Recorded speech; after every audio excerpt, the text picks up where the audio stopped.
নিৰ্বাচনটো আহিলেই, কিন্তু নিৰ্বাচন অহাৰ আগতে আমি চবে নিৰ্বাচন কেন্দ্ৰিক যদিও বা হৈছোঁ, কিন্তু আমি কোনো পাহৰা নাই জুবিন গাৰ্গৰ ন্যায়ৰ কথাটো। অসমৰ কোনো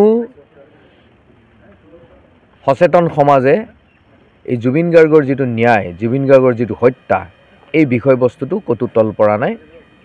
সকলোৱে সচেতনভাৱে লক্ষ্য কৰি আছে।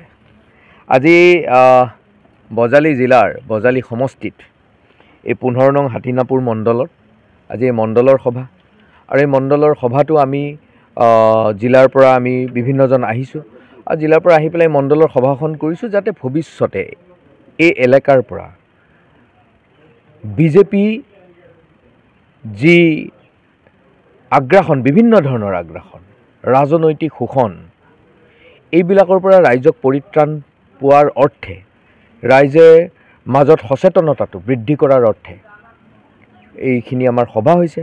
আৰু এইবোৰ চৰকাৰ এখনে, আমিও আমাৰ যেতিয়া চৰকাৰ আছিল তৰুণ গগৈ ছাৰৰ সময়ত, এইবিলাক হিতাধিকাৰীৰ কথাবিলাক থাকে, সেইবোৰ ৰাইজৰ পইচাৰে এখন চৰকাৰ যেতিয়া চলে, আৰু সেই চৰকাৰে ৰাইজৰ পইচাবিলাকে নি পেলাই ৰাইজক অলপ অলপ দিয়ে। গতিকে ৰাইজক কৈছোঁ, বা ৰাইজেও কৈছে যে আমি পইচা ল'ম, কিন্তু এইবাৰ বিবেকেৰে চিন্তা চৰ্চা কৰি পেলাই আমি ভোটদান কৰিম। মুখ্যমন্ত্ৰীয়ে কৈছে বিহাৰৰ নিৰ্বাচনৰ পিছতে কৈছে বিহাৰতকৈও ভাল হ'ব অসমৰ ফলাফল।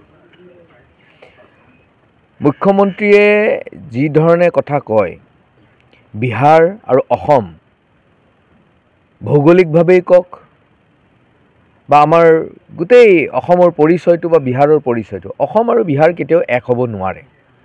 অসমৰ ৰাইজৰ ওপৰেৰে এনেকুৱা বহু ধুমুহা পাৰ হৈ গৈছে, ৰাজনৈতিক ধুমুহা, আগ্ৰাসন, গুপ্ত হত্যা ইত্যাদি ইত্যাদি, অসম আন্দোলন, বহু ৰাজনৈতিক ধুমুহা অসমৰ ৰাইজত পাৰ হৈ গৈছে। বহু আৱেগ দি পেলাই অসমৰ ৰাইজৰ পৰা ইয়াৰ আগত হৈ যোৱা চৰকাৰবিলাকে আৱেগেৰে ভোট লৈ গৈছিল। কেইটামান দিন আৱেগত অতিবাহি আমি যাওঁ অসমীয়া মানুহ, কিন্তু পিছত যেতিয়া সঁচা কথাটো গম পাওঁ, সেই চৰকাৰ যাক চৰকাৰ বনোৱা যায়, সেই চৰকাৰখন দিছপুৰৰ পৰা চুচৰাই বগৰাই দিয়াও নজিৰ আছে। গতিকে বিহাৰ আৰু অসম, বিহাৰত কি হৈছে এতিয়াতো সমগ্ৰ ভাৰতবৰ্ষই দেখিলে। যি ৰাহুল গান্ধী কৈ আছিলে ভোট চোৰ, এই ভোট চোৰৰ প্ৰক্ৰিয়াটো আজি কেনেধৰণে হৈছে বিহাৰতে এতিয়া সকলোৱে প্ৰত্যক্ষ কৰিছে। আজি গোটেই চুৰ কৰি কৰি, ভোট চুৰ কৰি কৰি তেওঁলোকে চৰকাৰ বনাবলৈ গৈছে। এতিয়া ৰাইজে এইবোৰ প্ৰত্যক্ষ কৰি আছে। আৰু বিহাৰত ভোটদান কিমান হৈছে ইলেকশ্যন কমিশ্যনে কোৱা মতে, ভোটদান হোৱা ব্যক্তিতকৈ যেতিয়া যিটো তেওঁলোকে যিটো পাৰ্চেণ্টেজ কৈছে, সেই পাৰ্চেণ্টেজতকৈ কিমান বেছি ওলাই গ'ল দেখোন। যদি 1 লাখ মানুহে ভোট দিব লগা, ইলেকশ্যন কমিশ্যনৰ যিটো তেওঁলোকৰ নথি মতে আমাৰ ভোটদাতা 1 লাখ হ'ব লাগে, 1.5 লাখ মানুহে কেনেকৈ ভোট দিলে? 50,000 ভোট ক'ৰ পৰা আহিল?